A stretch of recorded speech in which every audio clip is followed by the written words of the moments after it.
এই মুহূর্তে দিয়াবাড়ির গোল চত্বরে বিক্ষোভে ফেটে পড়েছে শিক্ষার্থীরা। তারা কিন্তু 6 দফার দাবিতে গত রাত থেকেই বিভিন্ন আন্দোলন করে আসছে এই ক্যাম্পাসের সামনে। মাইলস্টোন কলেজের যে ঘটনা, সেই ঘটনায় তাদের দাবি যে নিহতদের সংখ্যা গোপন করা হচ্ছে। নিহতদের প্রকৃত সংখ্যা প্রকাশের দাবিতে তারা সকাল থেকে এখানে কিন্তু আন্দোলন করছে। আমরা দেখতে পাচ্ছি একে একে এই আন্দোলনে আশপাশের এলাকার শিক্ষার্থীরা কিন্তু এখানে জড়ো হচ্ছে।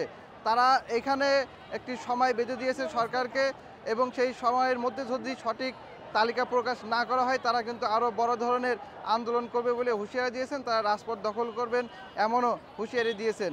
আসলে শিক্ষার্থীদের যেসব দাবিগুলো ছিল, গতকালকে রাত্রে হঠাৎ করে একটি ভিডিও ছড়িয়ে পড়ে। তারা যেটা দাবি করছেন সেখানে তারা বলছেন যে রাতে ক্যাম্পাসে অ্যাম্বুলেন্স ঢুকে মৃতদেহ বা হাড়গোড় সরানোর কাজ করছিল আইন শৃঙ্খলা বাহিনীরা।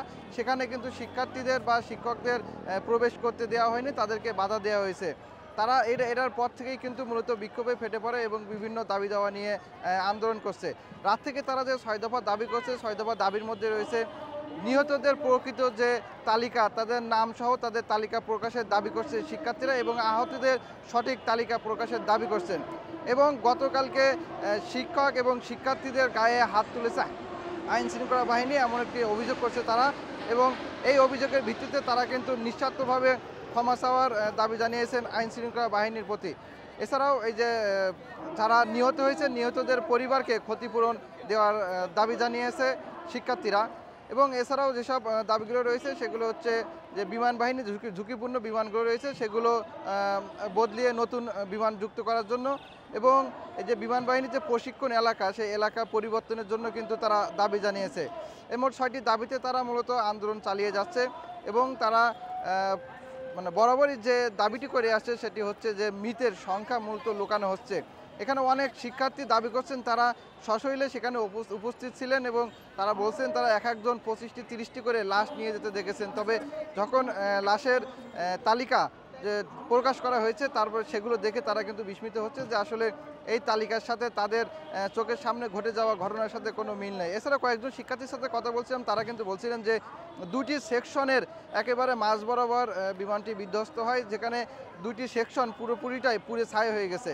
এবং তাদের দাবি অনুযায়ী এক একটি সেকশনে 30 জনের অধিক শিক্ষার্থী কিন্তু ছিল, এবং সেখান থেকেই তারা মূলত দাবি করছে যে 2টি সেকশন যদি পুড়ে ছাই হয়ে যায় তাহলে অন্তত 60 জন নিহত হওয়ার কথা ছিল। কিন্তু সেখানে সরকার দেওয়া তথ্য অনুযায়ী তারা দেখতে পাচ্ছেন যে মাত্র 7 জন নিহতের ঘটনা। এর পরিপ্রেক্ষিতে মূলত তারা আন্দোলন চালিয়ে যাচ্ছেন, এবং তারা বলছেন যে তারা প্রকৃত ঘটনা উদ্ঘাটন না হওয়া পর্যন্ত তারা এই আন্দোলন চালিয়ে যাবেন।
আমাদের কতজন মারা গেছে, কতজন আহত, কতজন নিহত, কতজন কোন কোন হসপিটালে আছে কেন জানা নেই।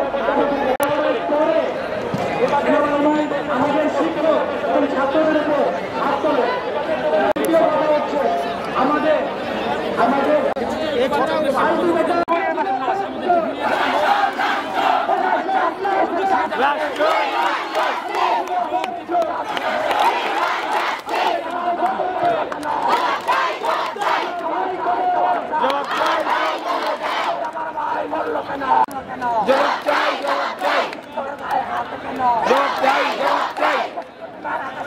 জবাব চাই